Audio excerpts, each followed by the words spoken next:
Hi there, Rochelle here, and today I'm going to do something a little different. Today I'm going to show you how I edit. Well, just a little bit of it. I actually learned the editing from LTV, which is Lemonster TV, and I learned on Adobe. And I'll show you a little bit about how I edit the videos that I produce, especially the videos where you see two cameras, one recording the whiteboard and one recording me. So let's go.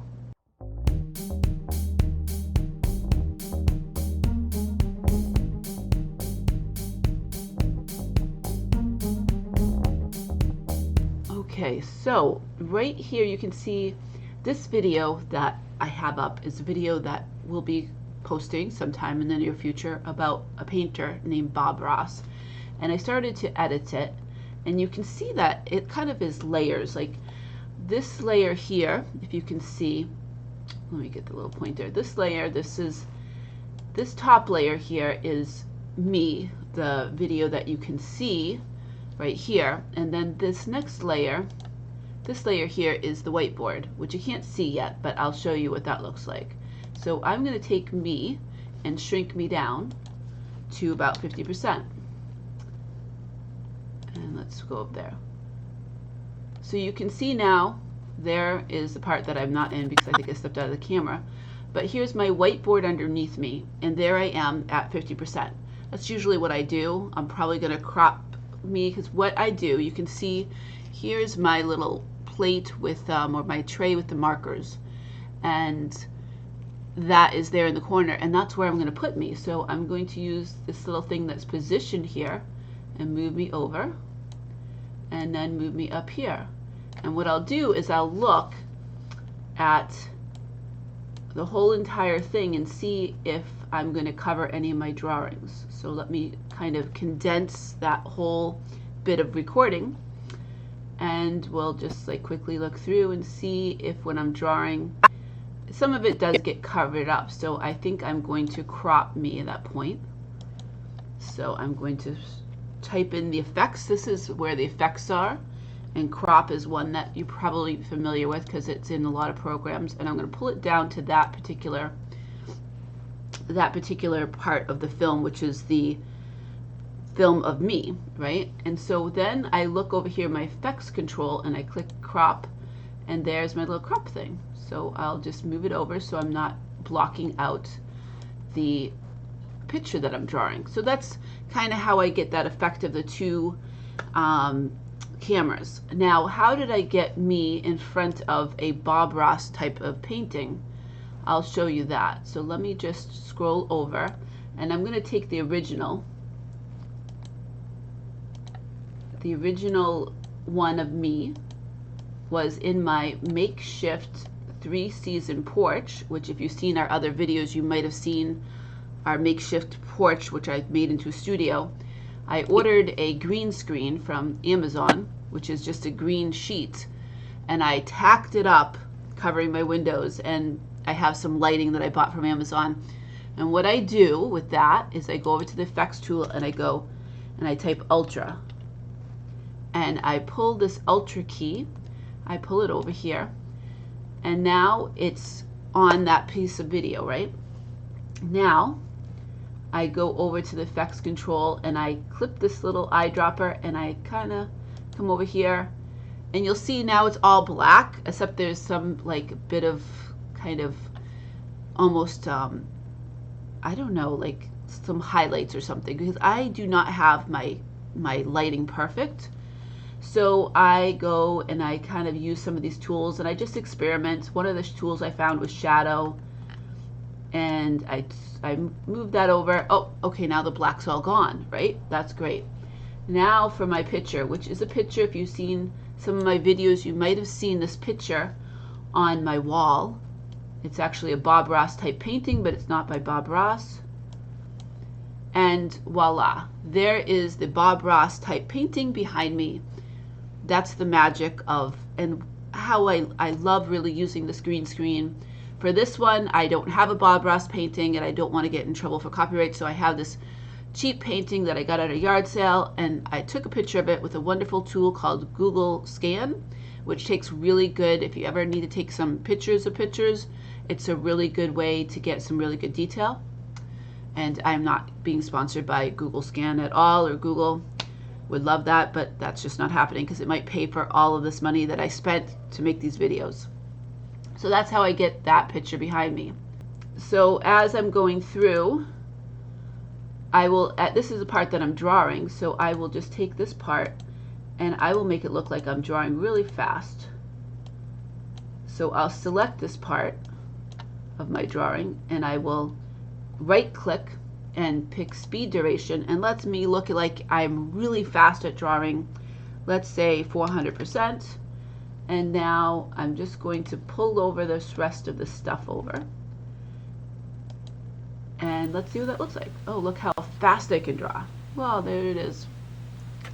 So that's how I make it look like I'm drawing fast. Oh, when I do take these pieces of video, so when I take my original, now I already exported my video with my background. So I exported it so it'd be easier. So this is my video with my background. Now, my video of the actual whiteboard I put underneath, because remember they're layered like a cake. Now, you'll see this part right here that I'm going to point to is the sound. Now I could try to line it up by eye, but Adobe makes that a little easy for me. So if I select it all and I right click, I can do synchronize by audio, and I click that and it's going to synchronize that audio up so I don't have to figure out, because I want to make sure the sound that you hear is going to line up with how I'm speaking, right? So I used Adobe is better at that than I am, and that's how I do that. Let me show you what the whiteboard first looks like. So I'll have a picture of what my studio looks like that I'm gonna show you.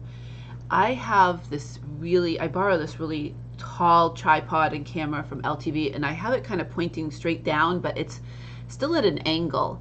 And sometimes, you know, no matter what, however I try, it's going to be at an angle, and it's going to be really kind of looking like the perspective is wrong because it's not straight down. And one of the mistakes I made on this video is I showed this lovely, this Bob Ross energy drink, which I thought was so funny because Bob Ross was always very calm, and this energy drink is kind of the complete opposite of Bob Ross. So, but I have it there and I put it in this where I kind of drew these lines. That's where I'm not supposed to draw because that's where my picture's going to go.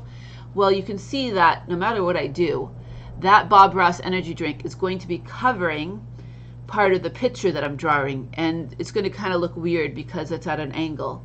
But let me show you how I fix that. So first I use the crop tool, and I'm going to pull that down, and I'm going to click over my effects control panel and click on crop, and I'm going to crop out. I'm going to crop it like so to crop just as much of the black non-board as I can. Now I'm going to click away, and that's going to give me, actually I'm going to go back to that because I missed a part. All right, so that's, you can see that's what I've got. All right, where the blue is where my picture is or my video there. So now what I'm going to do is something called corner pin, which I learned from Pablo from Dreaming Spanish. He's who Katerina and I got the idea for this channel from Pablo. So I click on the corner, I type in corner or C-O-R-N, and it will start to give me some options, and I'm going to pull that down onto my piece of video, and then it goes into my effects controls, and I'm going to click on that, and you'll see these little dots. Now those are going to be hard to work with in this kind of preview area, so I am going to make that preview area, I'm going to select it, and you'll see the blue go around it, and then I'm going to click right above the tab is this little kind of accent mark and tilde. I'm going to click on that, and it's going to make that preview area really big, and then I'm going to make this down to 25%. With that, I'm going to pull these out a little bit. So basically what I'm doing is I'm pinning the corners into the edge of the screen.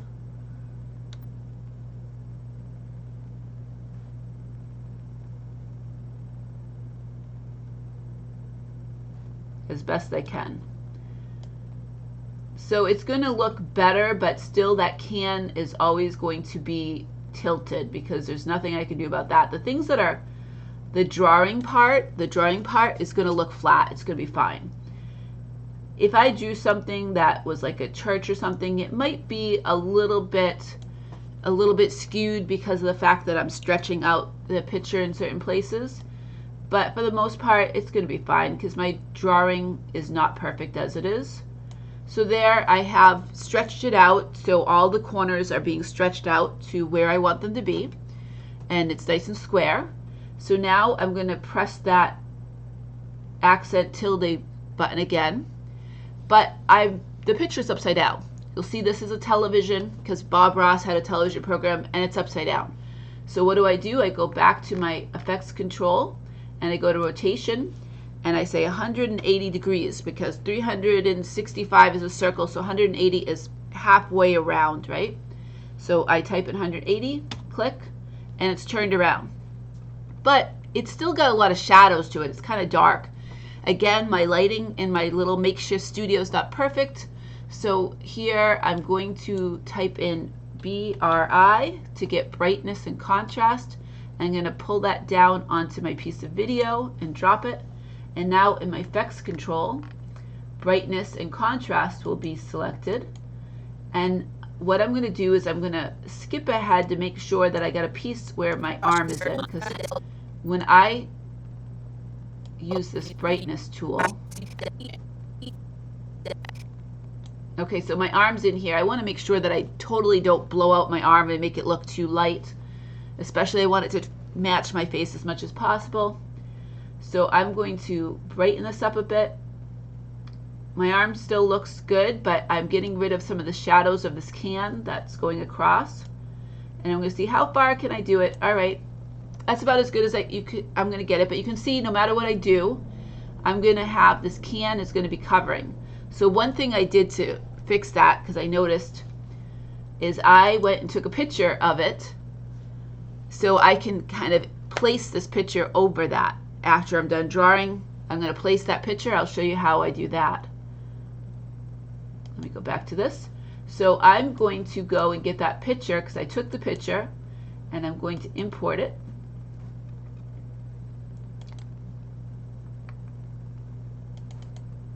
And here's the picture of the picture of my whiteboard. So when I'm done drawing that picture, you see that I'm drawing it here. And I'm pretty much done drawing it. Now I'm going to take that picture and I'm going to pull it over and I'm going to put it over there. But the picture is huge because I'm not sure. I think there's probably something I could do, and I probably resize that picture, but I haven't learned how to do that. So I resize it in this program. So I click on it. You see when this is pink is the picture, this blue is selected, that's the video, the pink is the picture. Now these effects are on the picture. So I'm going to shrink it down. Let me try 50%. That's still too big. Let me try 25%. That's better. So I can pull that picture over and put it down here. But again, it's going to cover up my arms. But again, I can just have that picture. Maybe I'm going to have it show for a little bit so people can see the whole picture.